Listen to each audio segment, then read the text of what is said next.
Amém, meus queridos? Abra sua Bíblia aí. 2 Coríntios, capítulo 3, versículo, nós vamos ler do verso 12 ao verso 18. É o nosso tema principal, nosso título, nosso texto principal. 2 Coríntios. Nós estamos sobre o tema agora, sendo transformados de glória em glória, né?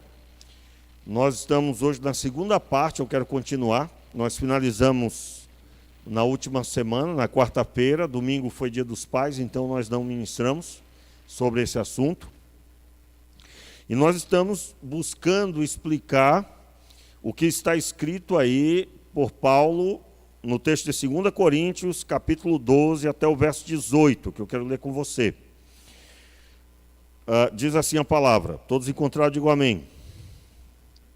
Diz assim a palavra: tendo, pois, tal esperança, agimos com muita ousadia, e não somos como Moisés, que punha um véu sobre o rosto, para que os filhos de Israel não pudessem fixar os olhos no fim daquilo que estava desvanecendo.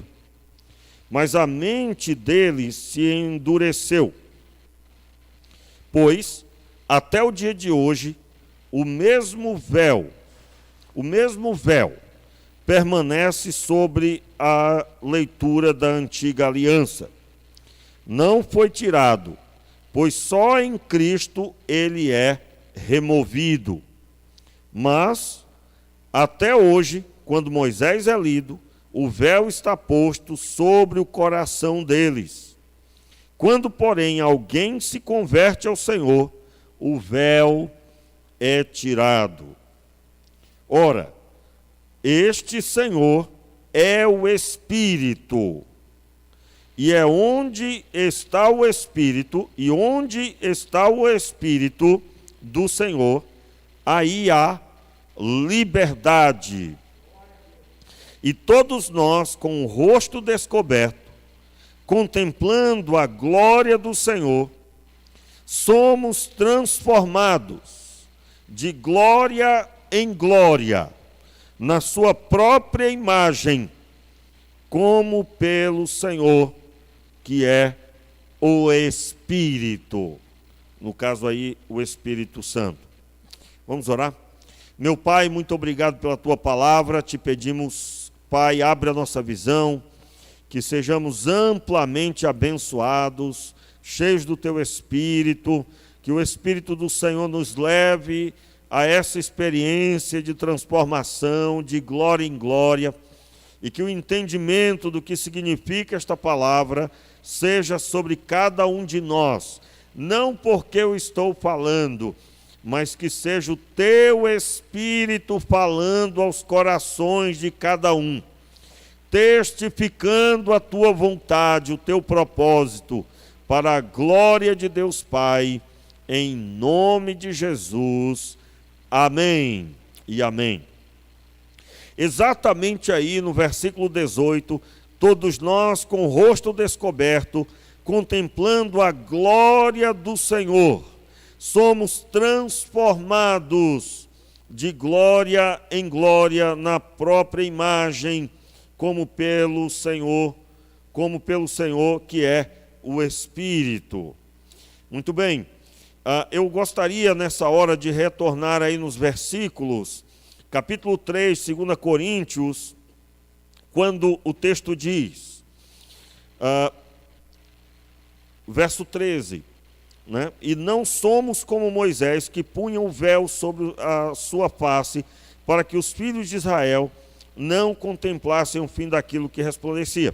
Ou seja, o texto está falando sobre o que se passa em Êxodo capítulo 34. E então eu quero retornar para o texto de Êxodo. Abra aí, nós já lemos dois trechos importantes, eu li, é claro, dentro do que Deus colocou no meu coração e também para contribuição para a mensagem. Êxodo 34, nós lemos aí, aliás, capítulo 34.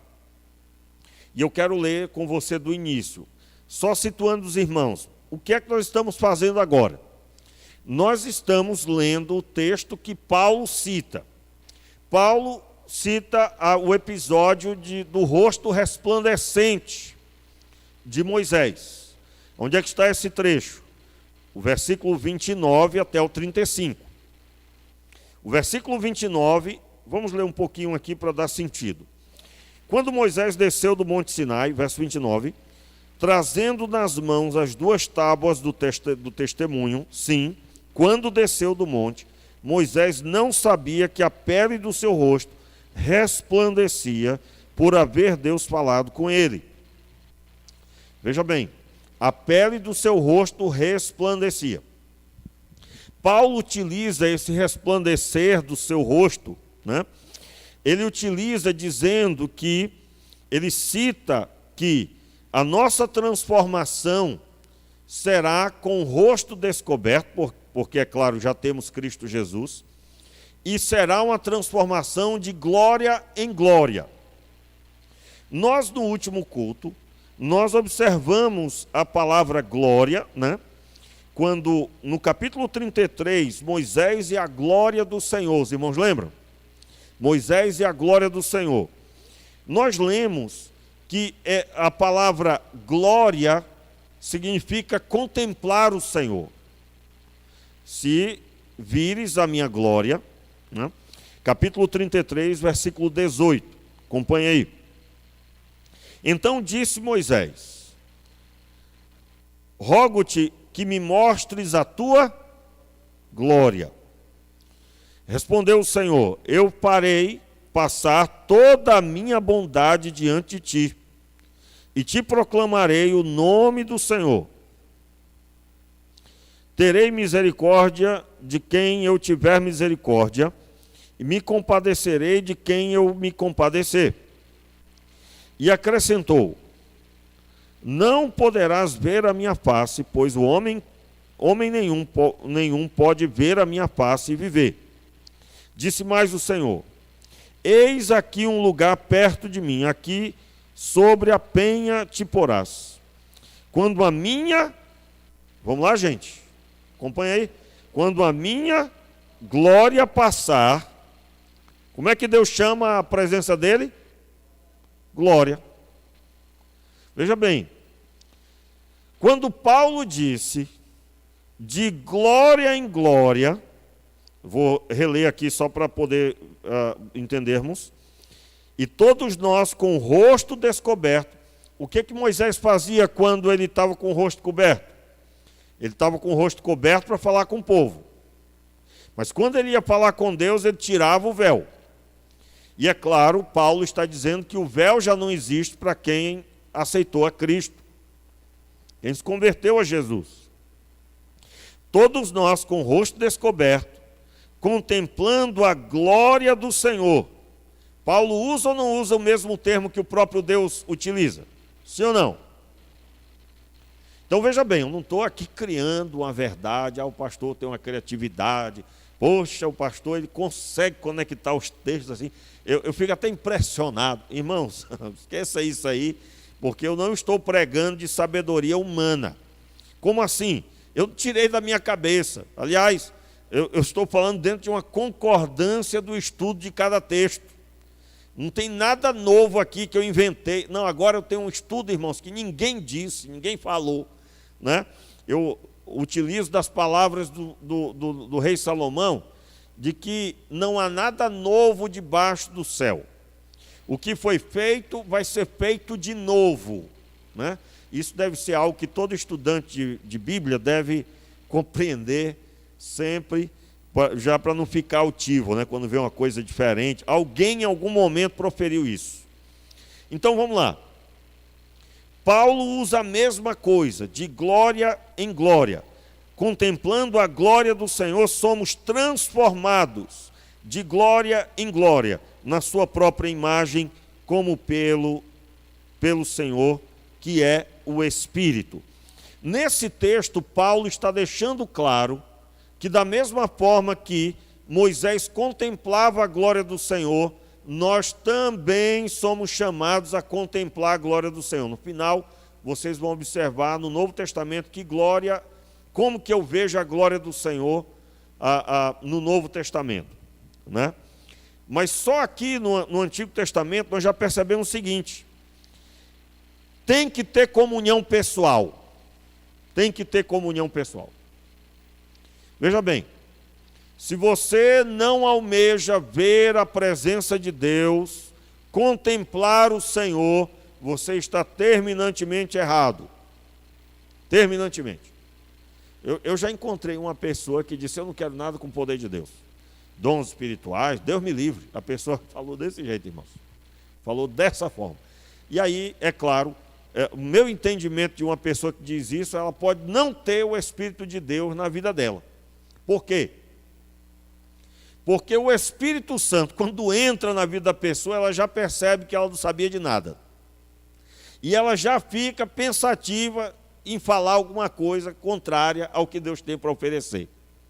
Aliás, quem senta na mesa do Senhor quer mais, vai querer mais, não consegue ficar sem querer mais.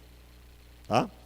Então, se você é daqueles que diz assim: eu não me preocupo com isso, pastor, eu já estou salvo. Espera aí, meu irmão. Mas o grande projeto de Deus, o primeiro projeto de Deus foi salvar você. Qual é o segundo maior projeto de Deus, lembra? É salvar pessoas através da sua vida, ir por todo mundo. Então, como que Deus vai salvar pessoas através de você? Transformando a sua vida. Senão, vai acontecer o que a gente de vez em quando ouve. O que a gente de vez em quando ouve? A pessoa pregava, fazia, acontecia, mas aí, meu irmão, não foi transformada, e a área da vida dela que não foi transformada estava sempre ali lutando. Estava sempre ali muito presente, até que um dia ela não suportou e não resistiu à tentação, e aí veio um escândalo. Os irmãos estão entendendo? Então eu preciso ser transformado. Qual é o nosso alvo aqui com essa palavra, com esse estudo? Nós queremos entender o fundamento da transformação. E eu peguei pesado com isso na mensagem anterior, dizendo que tem que ter contato com Deus. Você tem que ter contato com Deus. Meu irmão, eu durmo pouco, não é se deixar eu vir noite. Mas eu preciso dormir também. Não é todo dia que eu durmo pouco, né? Essa noite mesmo eu fui dormir cedo, noite passada. E acordei cedo, porque se eu fui dormir cedo, então tem que acordar muito cedo, né? Aí nós estamos falando de 5 horas, 5h30, pelo menos. Você coloca lá o seu relógio 5h40, 20 minutos vai gastar para você estar pronto, né? De preferência indo para debaixo do chuveiro, e aí você, ou então lavando o rosto de verdade, e aí cada um tem um jeito de acordar. Talvez o seu caso seja um café forte, de manhã cedo, cada um deve encontrar a sua forma. Mas aí você vai ter das 6 até as 7 para você ler a Bíblia e orar. Isso é o mínimo que um crente pode fazer. É o mínimo. Ah, pastor, eu faço isso há 10 anos. Meu irmão, isso aí é o mínimo que você pode fazer. Isso é o mínimo. Tá? O mínimo. Então, não vamos crescer o olho que daqui a pouco... porque eu sou o queridinho do papai, porque eu acordo 5 horas. Não, irmão, isso aí é o mínimo. Isso aí é o dever de casa. Tá certo? Isso é o dever de casa. Nós não estamos falando nada demais, não. É que nem o garoto chegar para o pai: pai, passei de ano. Eu digo: mas é claro. Né? Claro que você tem que festejar com seu filho, não faça isso. Celebre, aleluia, que coisa boa. Leva para comer alguma coisa, para tomar um sorvete, que seja. Não sei, meu irmão, você celebre. Mas alguém que está estudando, né? Você conhece alguém que está dizendo assim: eu estou estudando, mas o meu grande alvo é ficar de ano. Conhece alguém assim? Pode internar se você conhece, né? Está pinel da vida, esse daí está doido. Então todos nós que estamos em Cristo, qual o nosso alvo? Né? Nosso alvo, irmãos, tem que ser transformado. Porque já chega de velho homem, já chega de velhas práticas, já chega de tanto erro, tanto problema que nós já tínhamos lá no mundo e que podemos ter ainda, se as velhas práticas não forem debeladas, arrancadas, transformadas para a glória de Deus. Então, eu quero contemplar com você Moisés e aqui aprendermos princípios básicos para a nossa vida.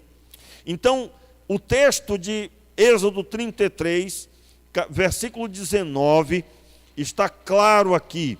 Verso 20, acrescentou, não poderás ver a minha face. Aí já lemos, né? O verso 21, disse mais o Senhor, eis aqui um lugar perto de mim, aqui sobre a penha te porás, quando a minha glória passar, eu te porei numa fenda da penha, e te cobrirei com a minha mão, até que eu tenha passado. Depois, quando eu tirar a mão, me verás pelas costas, mas a minha face não se verá. E aí segue, ele vê, né, o Senhor, e aí, o capítulo 34, então disse o Senhor a Moisés, lavra 2 tábuas de pedra, como as primeiras, e eu escreverei nelas as mesmas palavras que estavam nas primeiras tábuas que tu quebraste. Prepara-te para amanhã, para que subas pela manhã no monte Sinai, e ali te apresentes a mim no cume do monte. Ninguém suba contigo, ninguém apareça em todo o monte, nem ovelha, nem gado, pastem perto dele. Primeiro princípio que eu quero deixar para vocês, nós estamos falando de comunhão pessoal, tem que ter comunhão pessoal, ok? Ok, pessoal? Então, olha só, aqui com Moisés, para ele ir ter com Deus, estar com ele tinha que lavrar 2 pedras, e tinha que subir mais de 1.500 metros acima do nível do mar. Ou seja, lá em cima o ar seria rarefeito, ele teria dificuldade de respiração lá. Eu creio que por causa da presença de Deus tudo isso foi resolvido. Mas eu quero dar destaque que ele subiria. Você sabe que descer uma ladeira todo mundo ajuda. Não vou dizer o nome, porque nós somos reais. Nós não, né? Todo anjo ajuda. Pronto, tá bom. Né? Todo anjo. Você pensar que ia dizer de outra forma, né? Eu ia, não, rapaz. Ora, vamos lá. Só para descontrair aí. Veja bem. Ele ia subir. Meu irmão, olha só. Nosso tempo hoje. Ó, meu irmão, vamos buscar Deus aqui sexta-feira, segunda, terça. Pastor, como é que vai ser? Vai começar meia-noite. Aí o caba olha assim, mas não podia ser 7 horas. Meus irmãos, uma vez, nós estávamos aqui fazendo uma série de buscas, né? Nós estávamos buscando pela madrugada. Aí começava 5 horas da manhã. Um abençoado me propôs ser 4. Aí nós colocamos, ou foi o contrário, eu não lembro agora. Eu acho que era 6, aí propôs ser 5. Foi uma coisa assim. Propôs, nós fomos nessa. Irmãos, quem é que não veio um só dia? Quem propôs não veio. Aliás, eu tenho percebido, irmãos, no decorrer da caminhada, que existem aquelas pessoas. Se é você, já peça misericórdia, porque isso é muito feio. É aquela pessoa que ela tem prazer em dizer assim, lá da minha igreja, o pastor está orando, e é de meia-noite às 6 da manhã, e eu coloquei o meu nome lá, e de toda a minha família. Meu irmão, você está pagando promessa, e você elegeu o seu pastor como um santo que faz milagre. Os irmãos estão entendendo o que eu estou falando? A pessoa, ela entendeu que existe alguém mais abençoado que ela, tá? E que é o pastor, ó, coitado do pastor. Ah, coitado, hein? É, irmãos. Nós todos estamos no mesmo nível diante de Deus. Não tem ninguém mais amado, não tem ninguém menos amado. Não tem oração mais ouvida ou menos ouvida. O chamado é para todo mundo. Irmãos, eu tenho notado que existem esses crentes que têm o entendimento de que, 6 horas por mim, o cara fica na frente da casa dele, aí vai passando um crente, aí diz 6 horas por mim, está indo para a igreja. Está indo para a igreja, fulano? Está indo para a igreja. Aí, 6 horas por mim, é o crente 6 horas, né? 6 horas por mim, então ora lá na igreja, pede oração para o pastor, para mim. Meu irmão, sai fora disso. sai fora. O único que é mediador da aliança é Jesus, não é mais ninguém. Quero deixar claro, irmãos, que nós devemos pedir oração uns pelos outros, mas não devemos cruzar os braços pedindo oração, forma alguma.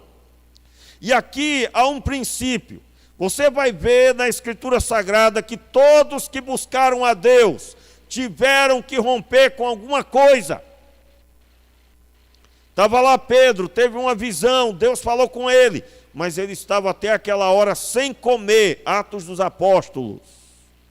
Pedro teve uma visão de um lençol que se abria com animais impuros. E ele estava em oração. Onde é que estava o povo? Estava lá na casa, lá embaixo. Ele estava no terraço. E ele orava até mais tarde. E ele não havia se alimentado, estava buscando a Deus. E ele estava ali, em outras palavras, rompendo com alguma coisa. Você vai encontrar o próprio Jesus indo orar a noite toda, a sós. Nós temos inúmeros textos, absolutamente, irmãos, o povo de Israel, ele ia ter o Senhor agindo ali, manifestando sua glória no tabernáculo. Mas para que a glória do Senhor aparecesse, eles tiveram que romper com muita coisa. Uma delas foi finanças, né?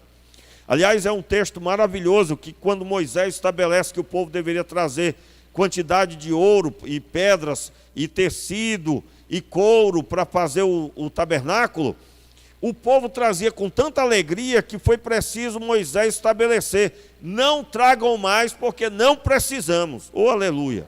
Que coisa boa! Ou seja, o povo estava satisfeito, mas era todo o povo. Eles tiveram que mover finanças para participar e então o tabernáculo ser construído. Eu quero dizer que para buscar a Deus você terá que investir esforço físico, terá que trabalhar, terá que fazer algo. Não existe um que vai ficar de braço cruzado. Você já ouviu falar aquela pessoa, irmãos? Eu já vi de tudo nessa caminhada, eu já vi muita coisa. Sou novo, mas eu já vi muita coisa. E eu já vi um pessoal que queria buscar deitado. Pastor, eu vou me levantar. Mas eu levantei. Mas aí, pastor, eu não liguei a luz. E eu fiquei em oração. Meu irmão, você ficou em dormirão. Você ficou, foi dormindo. Se alguém precisa levantar para orar, tem que levantar mesmo, acenda a luz, põe o seu rosto bem perto dela, olhe para a lâmpada assim, até ficar bem poderoso mesmo, você não conseguir enxergar. Você acordou, agora você acordou. Só que, o que eu estou dizendo? Eu estou dizendo para você fazer, não faça isso não, se pôr uma luz incandescente, então vai dar problema, né? Mas eu estou buscando explicar que não existe essa história que Jesus já foi crucificado, já fez tudo, eu não preciso fazer nada. Você terá que romper com alguma coisa, você terá que investir. O caso, por exemplo, Deus chamou para ensinar a palavra. E aí você tem a mesma Bíblia que você ganhou quando você aceitou Jesus. Meu irmão, tenha vergonha e comece a orar para Deus te abençoar financeiramente, você comprar livro, comprar Bíblia. E aí você começar a buscar a Deus estudando a palavra. Irmãos, não existe, eu me lembro, no seminário, irmãos, eu fui muito abençoado financeiramente, não tinha para sobrar, mas também eu não tinha para ficar com nenhum tipo de reclamação. Aliás, se tivesse faltando também, não reclamaria, porque eu sempre fui assim, animado. Muitas vezes eu estava numa luta doida, mas estava animado em Deus. E Deus sempre, irmãos, eu tenho um milagre para contar de todo jeito, sem imaginar. Para a glória de Deus, tenho muita experiência para contar. Agora, uma coisa que eu priorizava durante o seminário: compra de livro. Tinha que comprar livro. O dinheiro era pouco para tudo que fazíamos. Era na conta, na risca.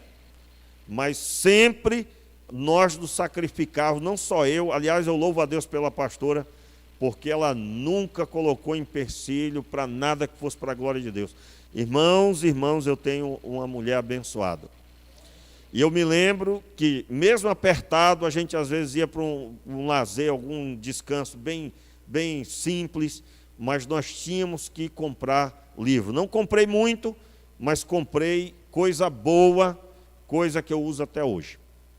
Tá? Então, por que isso? Porque eu tenho entendimento que eu fui chamado por Deus para ensinar, e eu tenho que priorizar. O Senhor não vai comprar livro, Ele vai mandar um anjo. O anjo vai chegar e dizer, eu vou comprar livro para você. Não, irmãos, não é assim. Você vai orar para Deus te dar condições, Deus te abençoar. Pode até ser que Deus toque o coração de alguém para comprar para você. Porém, você tem que ter o alvo.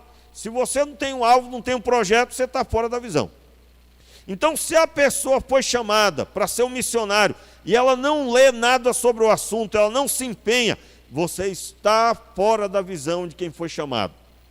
Moisés, para subir o monte, ele tinha que lavrar 2 pedras, tinha que aceitar de madrugada, aliás, foi de madrugada, e ele subiu. Passando aí à frente, vamos ler o versículo 4. Então Moisés lavrou 2 tábuas de pedra, como as primeiras, levantou-se de madrugada e subiu o monte Sinai, como o Senhor lhe tinha ordenado, levando nas mãos 2 tábuas de pedra. O Senhor desceu numa nuvem e pôs-se ali junto a ele, proclamou o nome do Senhor.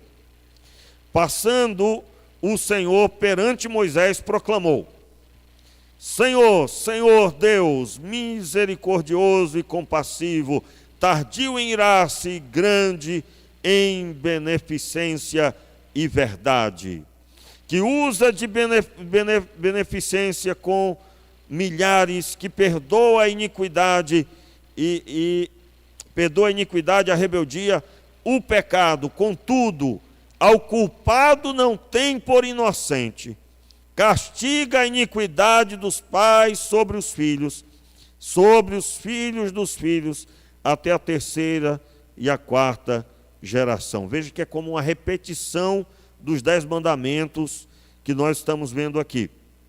Então Moisés imediatamente prostrou-se e adorou, dizendo: Senhor, se agora achei graça aos teus olhos, vá o Senhor no meio de nós, embora este povo seja povo obstinado, perdoa a nossa iniquidade e o nosso pecado e toma-nos por tua herança. Eu quero dar um destaque aqui, irmãos, que no versículo 12 ao 23, você vai encontrar Moisés já pedindo que Deus vá com eles. E Deus diz que vai. Mas aqui nesse momento Moisés repete de novo, só que agora não era reivindicando: Senhor, repense o que o Senhor falou. Vamos então receber o Senhor conosco, não o teu anjo. Moisés chega a dizer assim: se o Senhor não for, risca o meu nome do teu livro. E aí o Senhor diz que irá. Quando Moisés repete essa fala, ele está dizendo, na presença de Deus, no Monte Sinai, um reforço dizendo: a tua presença é querida por mim. Eu quero muito o Senhor conosco. O Senhor indo conosco. E ele reforça isso. E aí, versículo 9, dizendo: Senhor, se agora achei... Já lemos, né? O verso 10, aliás. Então disse o Senhor: eu faço uma aliança contigo. Farei diante de todo o teu povo maravilhas que nunca foram feitas em toda a terra, nem entre gente alguma. Todo este povo em cujo meio está verá a obra do Senhor, porque coisa temível é o que farei contigo. Farei com o povo ou com ele? Aí vem o reforço aqui, irmãos. Durante a ministração de dízimos e ofertas, eu abordei aqui esse assunto. Eu creio que você já está entendendo muito mais. E eu falo como se você não tivesse nunca lido, né? Se você já leu, já estudou, que bênção. Mas eu preciso ministrar a todos, né? E o texto aqui deixa claro o quê? Deus está firmando uma aliança com ele. Se você voltar nas primeiras tábuas, quando Moisés sobe, não há uma fala almejando que Deus vá com eles. Não há uma fala do Senhor dizendo: faço uma aliança contigo, Moisés. A aliança era com o povo. A aliança era com o povo e Moisés foi pegar a lei que era o contrato que determinava a parte de Deus e a parte dos homens. Mas na segunda vez, há um anseio por parte de Moisés. Eu quero aqui relembrar você o que ministramos anteriormente. Meus irmãos, eu falei aqui, se eu não me engano foi quarta-feira, que esse princípio Deus espera de nós até hoje. Moisés não parou de buscar a Deus por causa da maioria do povo que estava desviado. A grande maioria do povo estava adorando bezerro. Pelo contrário, ele continua firme em oração. Meu irmão, em nome de Jesus, esse deve ser o coração do discípulo de Cristo, porque essa é a conduta de Jesus. Veja o que Jesus fez. Jesus estava para ser crucificado, ser preso e crucificado, morto. Mas ele estava no jardim de Getsêmani. Onde estavam os discípulos? Dormindo. Só ele buscava, mas nem por isso ele deixou o propósito. Meu irmão, em nome de Jesus, eu sei que cada um aqui vai passar luta. Lutas e tribulações nos esperam, meus irmãos. Mas que você nunca se esqueça de que a sua inspiração é Jesus Cristo. E Jesus Cristo nos ensinou que a fé deve ser estabelecida no coração do crente. Portanto, você não precisa de mais nada a não ser a sua vida diante do altar. Eu não estou dizendo que você vai desprezar quem não busca. Você vai fazer o que Deus chamou para fazer. Meus irmãos, aqui está a minha motivação para passar toda e qualquer situação até hoje. Eu permaneço vivo na presença de Deus, porque eu sei em quem tenho crido, e eu sei do chamado de Deus para a minha vida, e eu não estou falando de chamado pastoral, mas estou falando do valor da presença de Deus. Não há nada mais precioso para nós, irmãos. A presença de Deus é a coisa mais preciosa.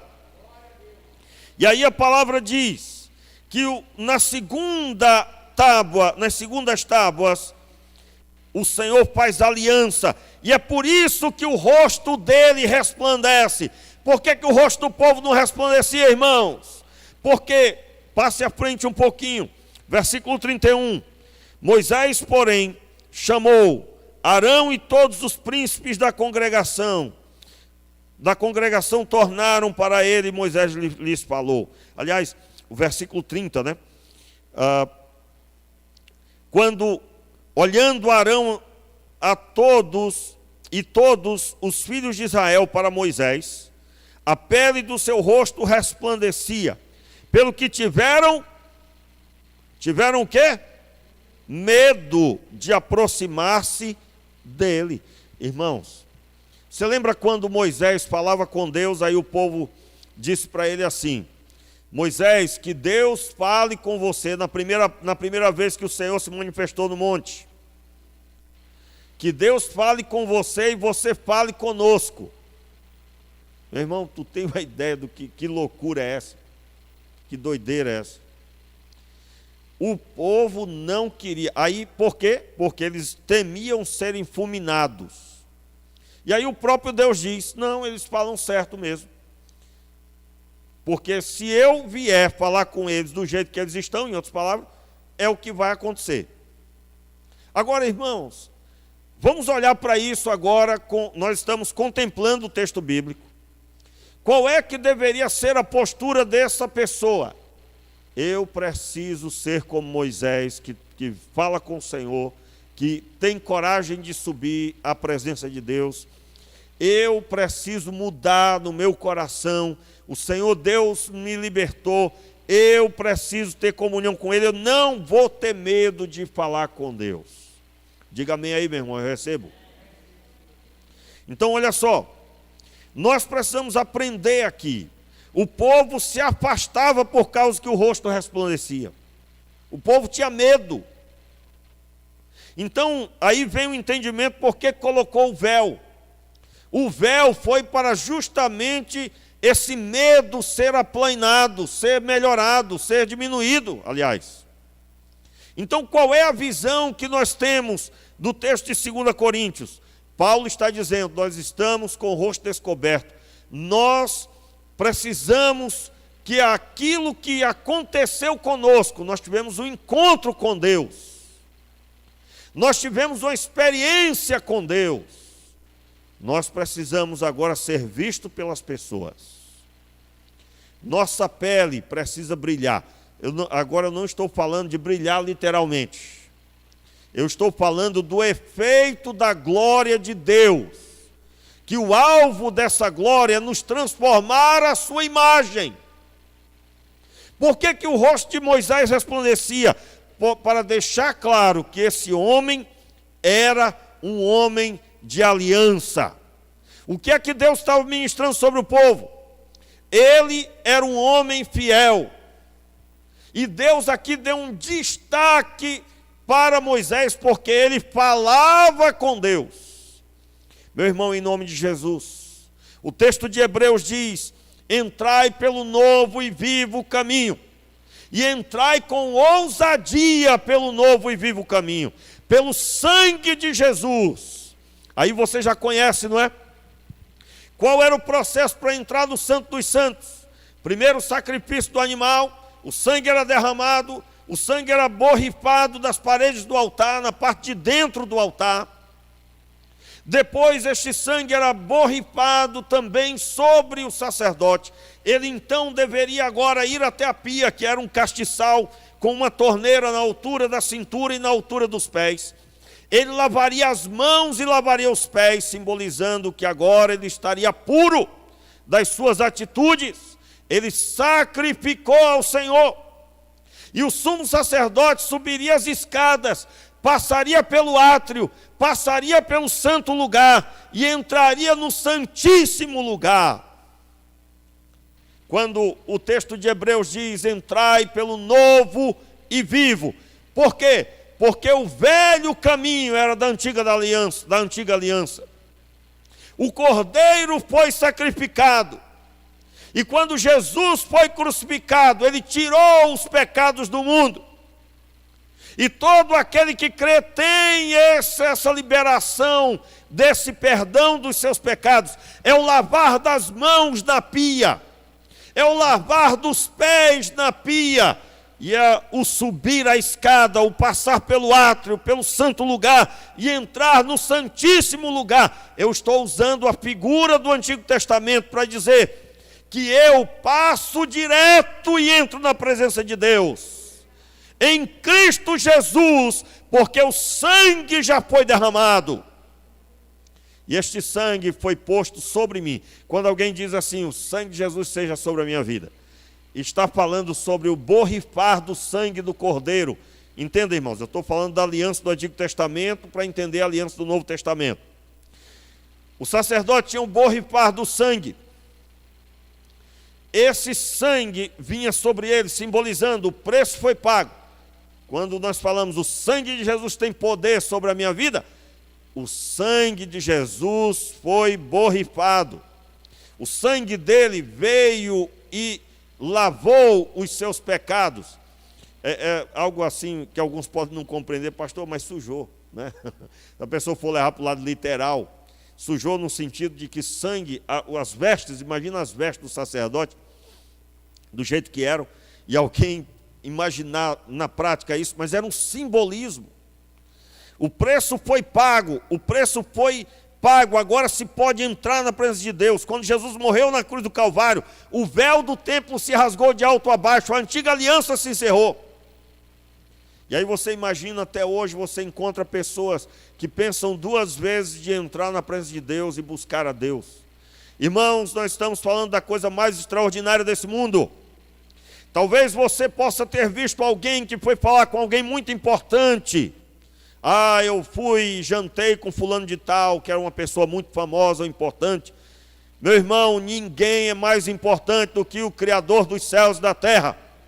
E você tem acesso a Ele livremente agora, neste momento. Portanto, sejamos transformados de glória em glória, de cada contato com Deus. E eu encerro. Encerro por hoje, né? Porque nós vamos continuar domingo de manhã. Vamos lá. Abra sua Bíblia aí para encerrarmos o culto. João capítulo 1. Você já conhece o texto, é o texto que eu tenho por inspiração para a minha vida. Se você perguntar assim, pastor, qual é o texto que o senhor, o texto de todos os versículos da Bíblia que o senhor escolheria para estar como ênfase assim, como um texto principal para a sua vida? É esse aqui. Vamos lá, irmãos. Entenda aí, é de glória em glória. Moisés subiu, contemplou a glória do Senhor, fez aliança com o Senhor. E ele, quando desceu do monte, sua pele resplandecia. E aí, irmãos, eu leio em João, quando Jesus vem. Jesus, o Filho de Deus. Quem vê Jesus vê o Pai. João capítulo 14. Jesus disse para Filipe e para os discípulos. Filipe perguntou, Senhor, então mostra-nos o Pai. E Jesus disse, Filipe, estou há tanto tempo convosco e me perguntas, mostra-nos o Pai. Quem vê a mim, vê o Pai. Então entenda o que é de glória em glória no Novo Testamento. Versículo 13. Na verdade é o verso 14, mas eu quero ler o versículo 13 também. Filhos nascidos não do sangue, nem da vontade da carne, nem da vontade do homem, mas de Deus. Aí então, verso 14, vamos dizer nossa voz? O Verbo se fez carne e habitou entre nós, e vimos a sua glória, a glória como do unigênito do Pai, cheio de graça e de verdade. Levante a sua Bíblia aí, em nome de Jesus. Meu irmão, em nome de Jesus, em primeiríssimo lugar, quando você lê os evangelhos, você está contemplando a glória do Pai que foi manifesta em Cristo Jesus. Você quer ser transformado?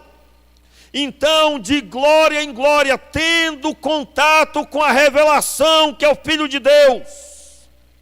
Portanto, meu irmão, olha só, você vai encontrar pessoas dizendo, pastor, eu creio, eu tenho que subir no monte também, eu tenho que ver a glória do Pai, eu tenho que ver. A glória do Pai já desceu à terra. Jesus Cristo veio para que o homem contemplasse a face de Deus. E vimos a sua glória. Eu creio que depois dessa explanação, você está compreendendo melhor este texto. Da mesma forma que Deus se manifestou no Antigo Testamento, a cada contato que tinha com Moisés e a aliança que firmou, gerou um rosto resplandecente. Meus irmãos, os discípulos tiveram suas vidas resplandecentes, e aqui eu estou usando a linguagem figurada, para dizer que eles a todos se sobressaíam como discípulos de Jesus. Em Atos dos Apóstolos você vai encontrar Pedro se pronunciando diante das autoridades, e eles disseram, verdadeiramente, estes andaram com Jesus, porque eles falavam da mesma forma que Jesus. Quando Pedro estava no pátio da casa, ele foi identificado como discípulo de Jesus. Ele já tinha ficado com Jesus 3 anos e meio, aproximadamente 3 anos e pouquinho, meus irmãos. Nós estamos diante da nova aliança, e nós precisamos aprender quem é Jesus, o que a palavra de Deus diz, e os evangelhos trazem a boa nova, e as cartas de Paulo trazem esmiuçadamente, detalhadamente, a fé em Cristo Jesus. E neste contato real, genuíno, meus irmãos, a palavra de Deus tem o poder de transformar as nossas vidas. Eu creio que quando nós lemos um versículo aqui, uma palavra, algo está acontecendo dentro de nós. E eu quero nessa noite deixar claro aqui que para sermos transformados, nós temos que ter comunhão por meio da oração. Mas o que vai dar norte a essa comunhão por meio da oração é a Escritura Sagrada. Meu irmão, que você lê os evangelhos dizendo: eu quero conhecer o Cristo. Eu quero ter experiências com Ele, eu quero sentir a sua presença. E essa presença é manifesta pelo Espírito do Senhor. E Paulo, quando declarou o Pai, o Senhor, Ele é o Espírito. E no final ele declara que essa transformação, ela deve ser esperada como que pelo Senhor, que é o Espírito. O Espírito Santo mora aí dentro de você. Portanto, meus irmãos, eu até estava ouvindo umas músicas essa semana com a pastora, a gente estava ouvindo música, a gente ouve muita música em casa, né? Então, tomando café, está o som rolando, está almoçando, tem um som, sempre um som rolando, e a gente está sempre nesse ambiente, né? Eu aconselho. Aí, como estava na internet, uma música após a outra, então tem cada uma que aparece também, né? Você imagina você cantar, né? Senhor, eu te convido. Músicas que falam, quer dizer, eu te convido, eu te convido. Peraí, mas não mora? Como assim convido? Ele mora. O que nós precisamos começar a dizer, irmãos, é que o Deus que mora nos transforme. Que ninguém apague o Espírito Santo, conforme está escrito na carta que Paulo escreveu aos Tessalonicenses.